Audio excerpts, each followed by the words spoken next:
our first chapel of the semester. It's just Carolyn and I today. We were gonna we should choreograph something. Jazz hands. She suggested jazz hands. I said, I don't know. Let's just see how it goes. But Carolyn, thanks for being back and playing for us again this semester. We're still sort of ironing out the schedule for chapel and seeing what students we have available to help us in prayers and all that stuff. And so that's why you just get me today and Carolyn. We're a good team though. We'll keep you going. Today, I'm actually going to start the beginning of a sermon series. You all are sort of like my guinea pigs. This is a larger writing project I'm working on. The series is called Risks Privileged People Should Take, and today's sermon is on the risk of learning.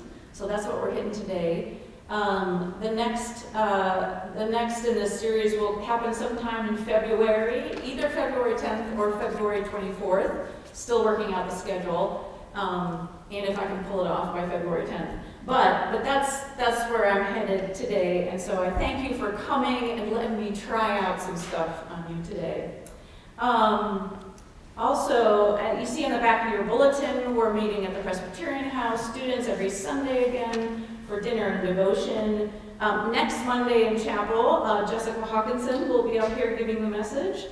And I also wanted to share a few prayer requests for you all to keep in mind in terms of our community. Many of you probably heard we had a car accident with 7 students on Saturday. They're all okay, but that rattles you and shakes you up, and so we want to keep those 7 students in our prayers as they continue to get their feet under them again.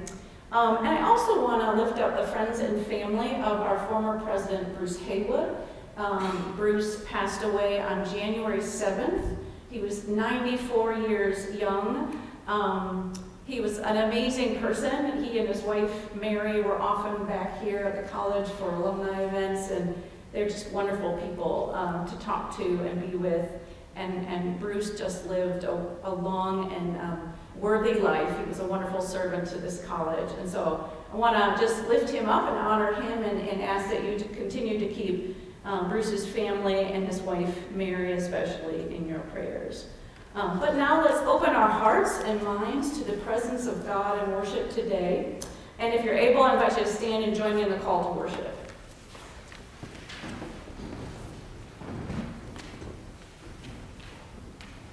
With what shall I come before the Lord and bow myself before God on high? Shall I come before him with burnt offerings, with calves a year old? Will the Lord be pleased with thousands of rams, with 10,000s of rivers of oil? Shall I give my firstborn for my transgression, the fruit of my body for the sin of my soul? He has told you, O mortal, what is good. And what does the Lord require of you? But to do justice, and to love kindness, and to walk humbly with your God. And now we'll join together in singing hymn number 749, Come Live in the Light.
be seated. If you would, please join me in a prayer for illumination. Let us pray together. Holy God, open us to your Holy Spirit of truth, working in us and among us. Grant us courage to risk learning, hearing, and owning your truth, even if it is painful or uncomfortable. God of wisdom, I also pray that you be with me, that the meditations of my mind, the words of my mouth, and the feelings of my heart are acceptable for these, your people. Amen.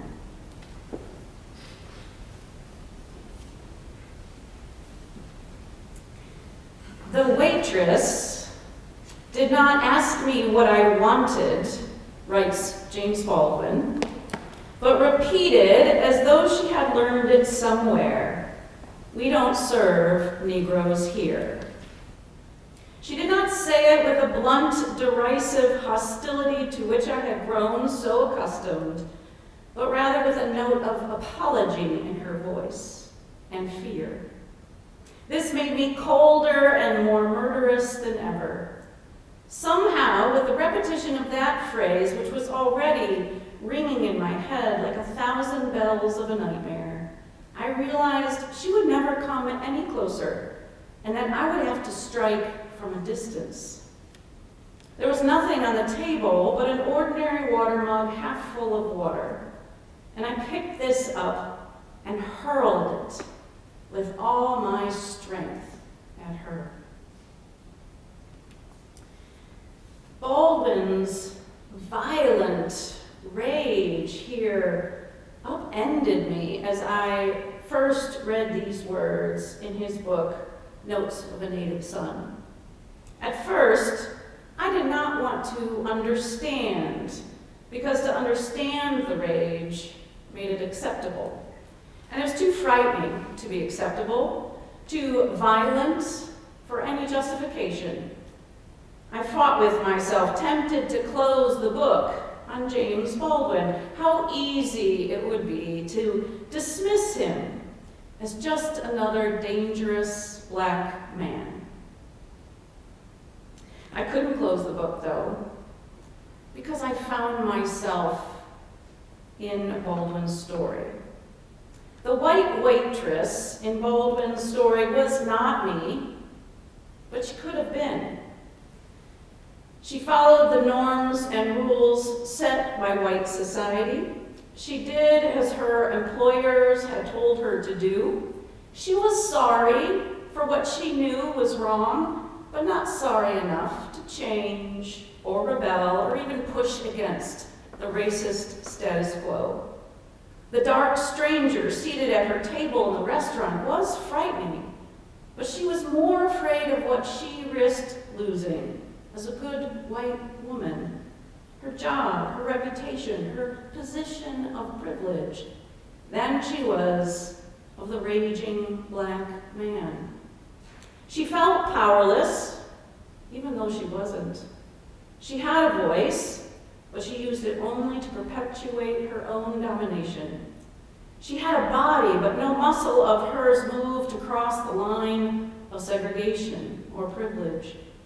She didn't act, she didn't rebel, she didn't speak up or out because she knew that the angry black man had more to fear from the restaurant full of white people and the white owners and the white police officers who would come when she called.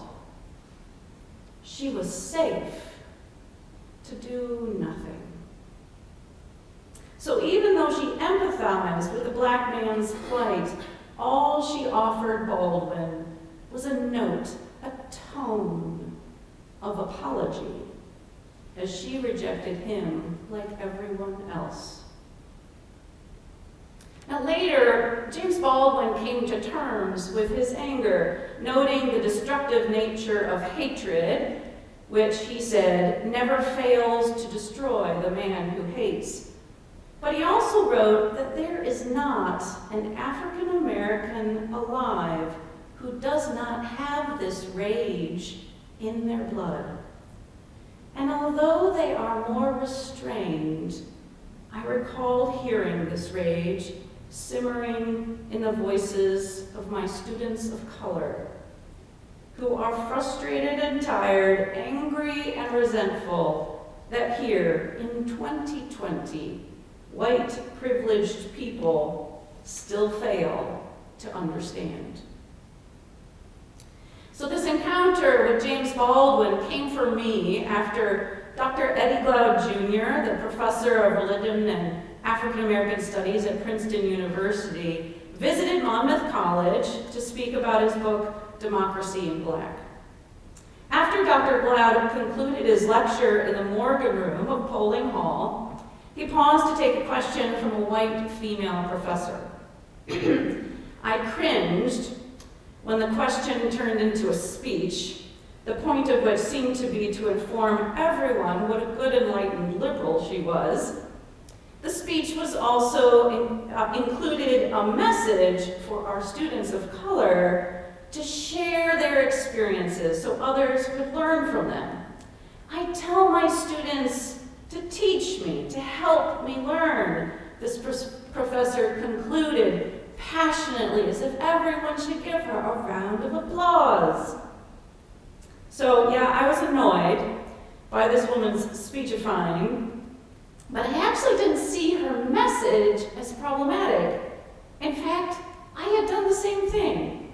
I clearly remember traveling with a Latina student on a spring break trip, and after a deep, meaningful conversation about race relations in America, I leaned towards her to say, you know, I'm going to make mistakes. I want you to feel free to correct me. I want to learn. I want you to teach me. At the time, I considered this to be a humble gesture. But after Dr. Glaude listened thoughtfully, graciously, to the self-congratulatory professor, he paused and then he said, you know, it's tiring trying to teach people all the time. There are books you can read. And the Black and Latinx students in the room exploded in a spontaneous, raucous applause. So, Teri Ott started to read some books, beginning with James Baldwin. And these encounters led me to the realization that I had to own my ignorance of experiences of people of color in this country and own that my ignorance was problematic because it perpetuated injustice. Ibram Kendi, the author of Stamped from the Beginning, The Definitive History of Racist Ideas in America, writes, being an anti-racist requires persistent self-awareness, constant self-criticism, and regular self-examination.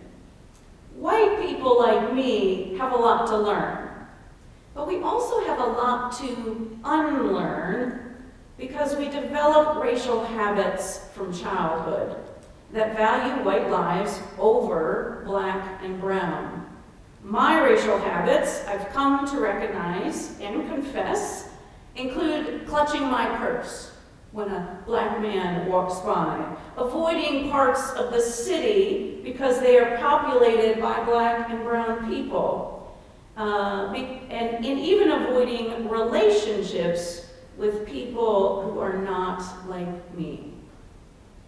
We act on our racial habits instinctively. They are built into our brain's wiring from an early age, so that just like riding a bike, we don't have to even think about our response to Black and brown people. We just act or feel out of habit. In his book, Democracy in Black, Eddie Glaude thoroughly discusses racial habits, how they shape our lives and personal choices, but even more damaging, the policies and systems we create that reinforce the valuing of white lives over Black and brown. Systems like our educational system, public housing, employment, and criminal justice. Systems built by those in the dominant majority that keep white supremacy alive in America today. So learning it's risky, because when we learn, we can uncover truths that are terribly hard to swallow, truths that are more comfortable to deny or argue away with alternative facts. But such denials do not serve any of us, not those of us with privilege, nor the people we have enslaved. Which leads me to the text that I've printed in your bulletin today. In a special 1965 issue of Ebony magazine, James Baldwin wrote a now famous essay called The White Man's Guilt. And he wrote, and I'll read the text that's printed there, "People who imagine that history flatters them, as it does indeed since they wrote it, are impaled on their history like a butterfly in a pin, and become incapable of seeing or changing themselves or the world. This is the place in which it seems to me most white Americans find themselves, impaled. They are dimly or vividly aware that the history they have fed themselves is mainly a lie, but they do not know how to release themselves from it, and they suffer enormously from the resulting personal incoherence." When I read these words of Baldwin, I feel the pin impaling me to my history. It feels like guilt and shame and confusion. I am at odds with myself because history's been pretty darn good to me. I'm afraid of losing what I have. I'm afraid of change. But my conscience and my Christian convictions move me to work towards justice and equity for all of God's people.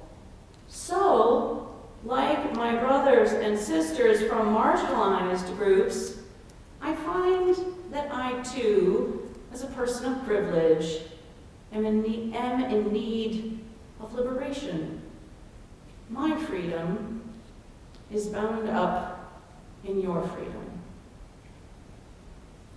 I'll never forget one specific class I attended at Hill Correctional, taught by our English professor, they all know, Kasia Artsnitska. How did I do this? No, sorry, I know. I work on her name every time. Y'all know, we love Kasia. So we go to the prison in pairs to teach.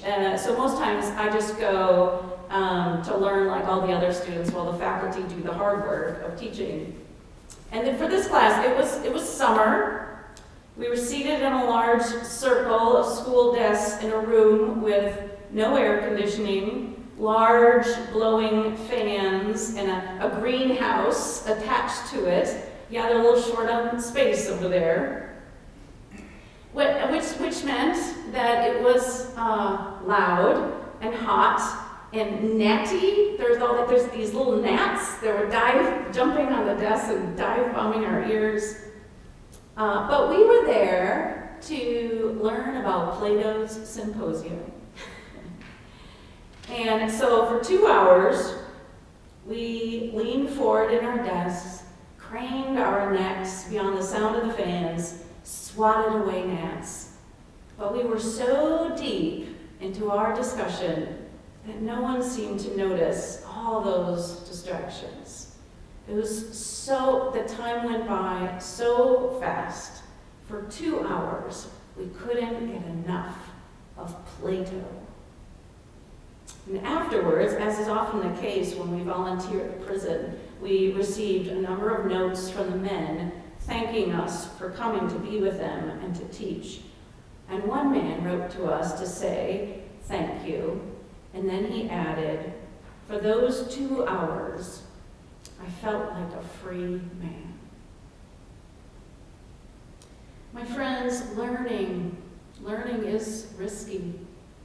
The more I learn, the more capable I can become of hearing the rage simmering in the voices of our students of color and seeing how my privilege has safely and comfortably guarded me or blinded me to injustices committed on my behalf.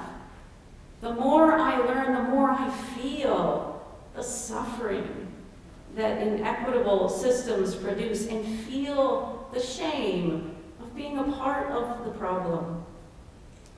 But the more I learn, the more I understand the power I hold to change. The more I learn, the more I realize I am capable of change and of creating change. That is the liberating power of education. I have the power to grow in learning and understanding, the power to liberate myself and others. The changes that need to be made are so overwhelming and ominous, but we are not powerless. We can change if we risk learning. And now to the God who calls us to act justly, love mercy, and walk humbly, be all honor and glory, thanksgiving and power, now and forevermore. Amen.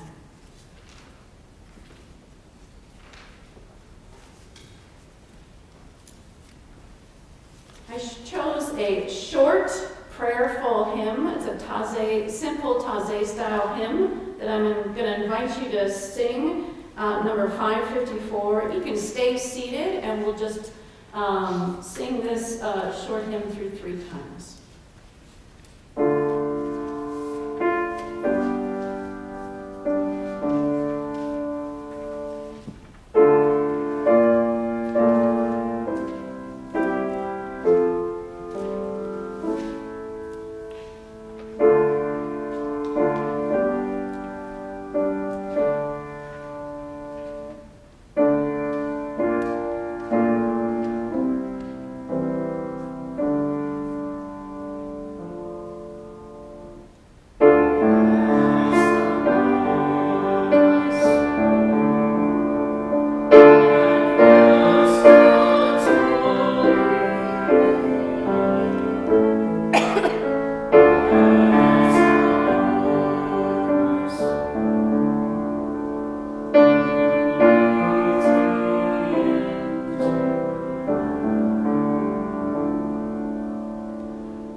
Join me in the prayers of the people.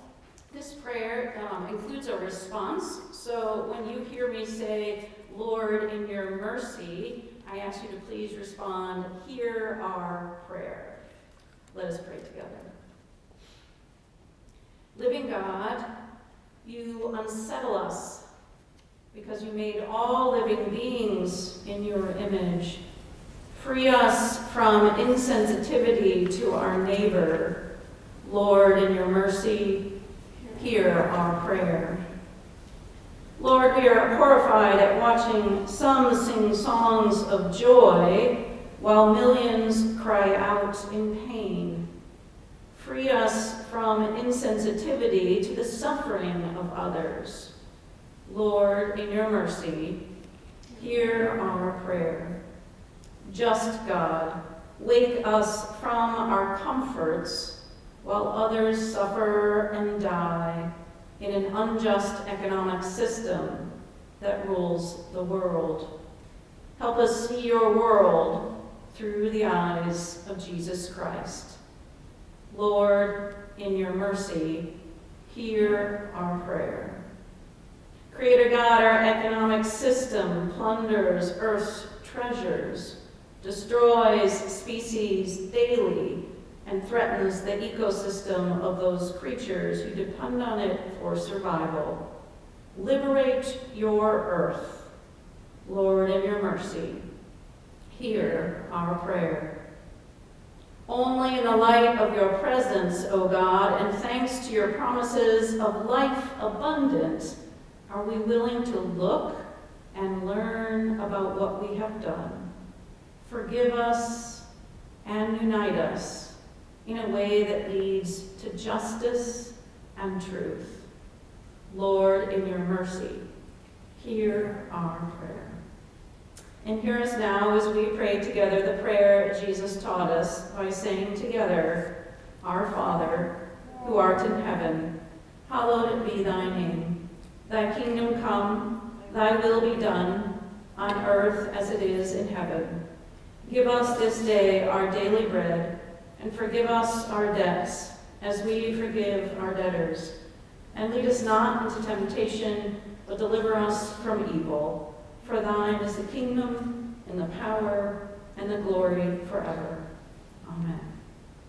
And now we'll stand for our final hymn, number 707, Take Thou Our Minds, Dear Lord.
a means of liberation. And may the grace, hope, peace, and love of God the Creator, God the Redeemer, and God the Sustainer be with us all now and forevermore. Amen. Go in peace, everyone.